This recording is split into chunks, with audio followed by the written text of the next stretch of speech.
આજે આપણે દશામાની વાર્તા કહેવાના છીએ મિત્રો। તો વાર્તા શરૂ કરતાં પહેલાં જો તમે ચેનલ પર નવા હોય તો સબસ્ક્રાઈબ કરી લેજો ચેનલને। જો દશામાં એકવાર પોતાના ભક્ત પર પ્રસન્ન થઈ જાય તો રાંકને પણ રાજા બનાવી દે છે અને જીવનની મોટામાં મોટી માઠી દશાને ક્ષણભરમાં દૂર કરી દે છે। જો તમે પણ મા દશામાના સાચા ભક્ત હોય અને તમારા ઘરમાં સુખ, શાંતિ, સમૃદ્ધિ લાવવા માગતા હોય તો અત્યારે જ આ વિડીયોને લાઈક કરો, તમારા પરિવાર અને મિત્રો સાથે શેર કરો, ચેનલને સબસ્ક્રાઈબ કરો અને કોમેન્ટ બોક્સમાં જય દશામાં જરૂર લખજો। તો ચાલો શરૂ કરીએ વાર્તાને।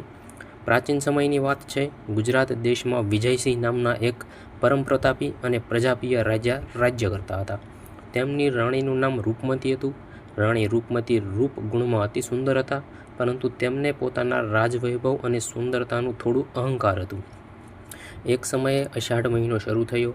રાણી રૂપમતી પોતાના રાજમહેલના ઝરૂખામાં બેઠા હતા। ત્યારે તેમણે જોયું કે નગરની સામાન્ય સ્ત્રીઓ સુંદર કપડાં પહેરી હાથમાં પૂજન સામગ્રી લઈ નદી કિનારે જઈ રહી છે। રાણીએ પોતાની દાસીને મોકલીને તપાસ કરાવી કે આ સ્ત્રીઓ શાનું પૂજન કરી રહી છે।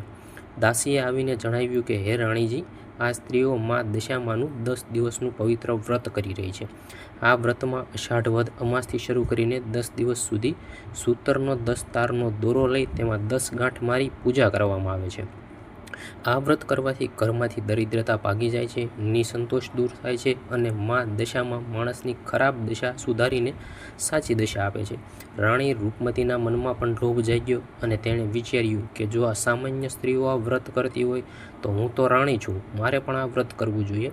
રાણીએ દાસીને પાસે વ્રતનો 10 ગાંઠવાળો પવિત્ર દોરો મંગાવ્યો અને વ્રત શરૂ કર્યું, પરંતુ અહંકાર અને અજ્ઞાનતાના કારણે રાણીએ વ્રતની પવિત્રતા જાળવી નહીં। પૂજા કર્યા પછી રાણીએ વ્રતના દોરાને પોતાના હાથ પર બાંધવાને બદલે અનાદરપૂર્વક પલંગ પાસે બાંધી દીધો અને ઊંઘી ગયા। મા દશામાં રાણીના આ અહંકાર અને અનાદરથી અત્યંત કોપાયમાન થયા। બીજી જ સવારે મા દશામાનો કોપ રાજા વિજયસિંહ અને રાણી રૂપમતી પર ઉતર્યો। અચાનક પડોશી દેશના રાજાએ મોટું સૈન્ય લઈને રાજ્ય પર ચડાઈ કરી દીધી। સિંહાસન અને રાજ્ય છીનવાઈ ગયું। રાજા અને રાણીને પોતાના પ્રાણ બચાવવા માટે રાજમહેલ છોડીને જંગલ ભટકવાનો વારો આવ્યો। જે રાજા રાણી 56 ભોગ જમતા હતા તેઓ હવે એક એક રોટલા માટે મોહતાજ થઈ ગયા। રાજા વિજયસિંહે વિચાર્યું કે મારા મિત્ર પાસે મદદ માગવા જાઉં। રાજા પોતાના મિત્ર ઘરે ગયા। મિત્રે તેમને પ્રેમથી રાખ્યા અને સોનાના મોટા થાળમાં જમવાનું પીરસ્યું। જમ્યા પછી મિત્ર રાજાને એક ઓરડામાં ઊંઘાડ્યા, જ્યાં દિવાલ પાસે સોનાનો મોટો હાર ટીંગાતો હતો। રાત્રે મા દશામાની માયાથી દિવાલમાં રહેલી નાગણ મોઢું બહાર કાઢી તે સોનાનો હાર ગળી ગઈ। સવારે જ્યારે મિત્રએ હાર ન જોયો ત્યારે તેમણે રાજા વિજયસિંહ પર ચોરનો ખોટો આક્ષેપ લગાવ્યો અને તેમને નગરમાંથી અપમાનિત કરીને કાઢી મૂક્યા। આમ દિવસ અને વર્ષ પછી વર્ષ વીતતા ગયા। રાજા અને રાણી મજૂરી કામ કરીને પોતાના દિવસો ગુજારવા લાગ્યા। આ રીતે ભૂખ, ગરીબી અને અપમાન સહન કરતાં કરતાં આખા 10 વર્ષ વીતી ગયા। 10 વર્ષ પૂરા થયા પછી ફરીથી અષાઢ મહિનો આવ્યો। નદી કિનારે સ્ત્રીઓની પૂજા કરતી જોઈ રાણી રૂપમતીને અચાનક પોતાના 10 વર્ષ પહેલાં કરેલી ભૂલ યાદ આવી।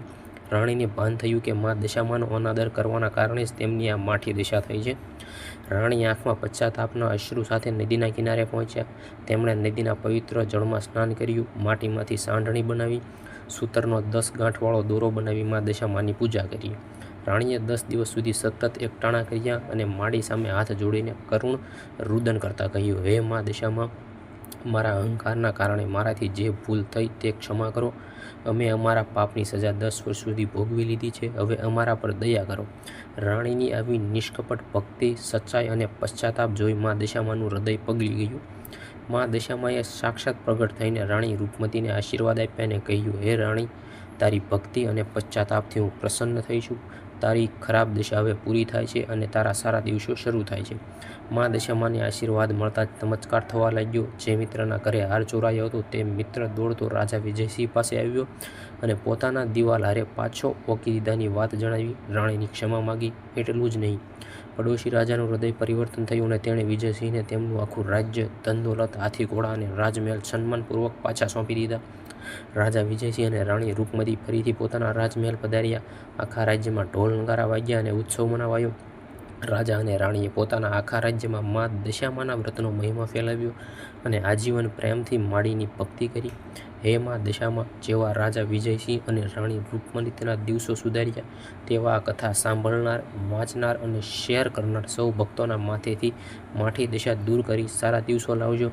જો તમને મા દશામાની આ સંપૂર્ણ અને પવિત્ર કથા હૃદય સ્પર્શી ગઈ હોય તો આ વિડીયોને લાઇક કરો, તમારા સગા સંબંધીઓ સાથે શેર કરો અને પુણ્યના ભાગીદાર બનો. આવી જ ધાર્મિક કથાઓ માટે ચેનલને સબસ્ક્રાઈબ કરો અને કોમેન્ટમાં જય દશામાં લખવાનું ભૂલશો નહીં.